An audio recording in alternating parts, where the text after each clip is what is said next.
सजणो हक़ मौजूद जिए लतीफ़ जिए सिंध ऐं जिए आलम इंसानियत। उमेद आहे तव्हां सभई ख़ुशि हूंदव, आबाद हूंदव। जेतोणीक हालतूं अहिड़ियूं आहिनि जो उते ख़ुशी जो तसवर ॿिनि हथुनि धुलो आहे ऐं असां ॿिनि वक़्तनि जी मानी जे लाइ परेशान आहियूं ऐं ॾिसूं था त हिकिड़ो मख़सूसु तबिको आहे जेको अक़िलियत में आहे, उहो त तमामु वॾियुनि ख़ुशियुनि में आहे, पर हिकिड़ी तमामु वॾी उथाह अक्सरियत आहे जेका इंतिहाई घणी तकलीफ़ुनि में आहे। लतीफ़ टीवी में ऐं फ़िक्र लतीफ़ खणी अव्हां वटि पहुचंदो आहियां ऐं हाज़ुरु थींदो आहियां। अव्हां दोस्तनि जूं महिरबानियूं आहिनि जो अव्हां भरपूर तावन करे रहिया आहियो।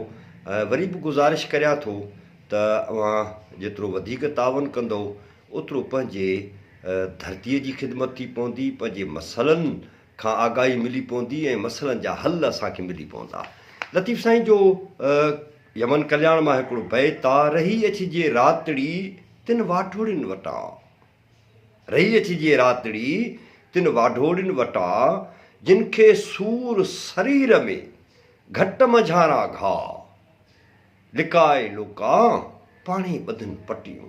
अल्लाहु अकबर, छा त कमाल जी ॻाल्हि आहे। अचो त पाण उन्हनि वटां राति रही अचूं, उन्हनि वाढोड़ियुनि वटां राति रही अचूं जेके वाढोड़िया सूर में किंझी ऐं कुरकी रहिया आहिनि ऐं हुनजे समूरो वजूद उहो पीड़ा में आहे, दर्द में आहे ऐं घाव आहिनि, एॾा घाव आहिनि जो हंधा हंधा वढिया पिया आहिनि, दाह कोन था कनि, रड़ कोन था कनि।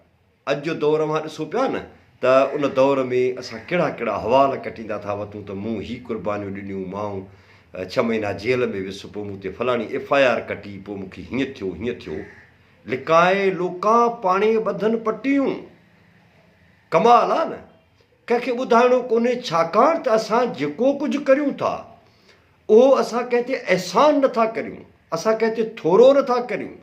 इहो वतन जो, पंहिंजे धरतीअ जो, पंहिंजनि माण्हुनि जो हर उन बाशऊर माण्हू ते फ़र्ज़ु आहे त उहो पंहिंजे माण्हुनि जे लाइ जिदोजहद करे। इहो को बि अहसान कोन्हे, छाकाणि त हीउ तारीख़ जो असां ते मुक़ररु कयल, असांजे मथां लागू कयल उहो फ़र्ज़ु आहे जो उन फ़र्ज़ खे निभाइण जे लाइ असांखे जेकॾहिं के तकलीफ़ूं अचनि थियूं, जेकॾहिं को असां सां मसइलो थिए थो त उन जी असांखे होकरा ॼणा कोन्हनि।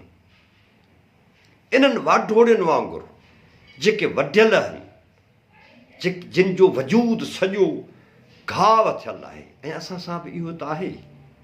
असां जेकॾहिं समाजी तौर ते थोरो गौर कयूं त असांखे सॼी ॻाल्हि सम्झ में अची वेंदी त असां हंधा हंधा वढिया पिया आहियूं ऐं असांजे समूरे वजूद में घाव आहिनि, पीड़ाऊं आहिनि, तकलीफ़ूं आहिनि।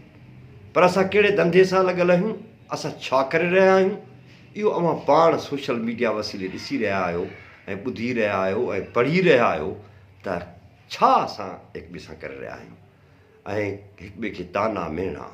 हिकु तरफ़ असांजो सिंधू दरिया वञी रहियो आहे, ॿिए तरफ़ असां हिक ॿिए खे नीच ॾेखारण में पूरा आहियूं। काश असां लतीफ़ साईं जी हिननि वाढोड़ियुनि जहिड़नि किरदारनि जहिड़ा किरदार थी पऊं त पोइ हूं त बाफ़ ॿाहिरि न कढूं।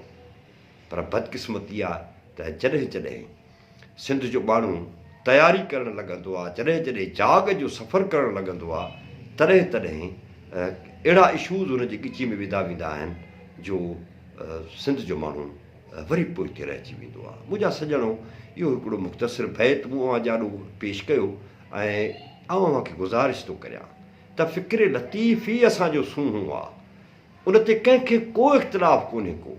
तंहिं करे लतीफ़ टीवी जेका लतीफ़ साईं जे नाले सां ठहियलु आहे, उन खे भरपूर नमूने सां ॾिसो, तनक़ीद करियो, पसंदि अचे त उनखे लाइक करियो, अञा वधीक पसंदि अचे त तव्हां पंहिंजे वॉल्स ते शेयर करियो ऐं का चङी ॻाल्हि आहे जेका मुंहिंजी सम्झ खां ॿाहिरि आहे त उहे चङियूं ॻाल्हियूं बि कमेंट वसीले तव्हां बयानु करे सघो था। न रुॻो इहो, पर तव्हां पंहिंजूं वीडियोज़ बि पंहिंजे सम्झ मूजिबि मोकिले सघो था।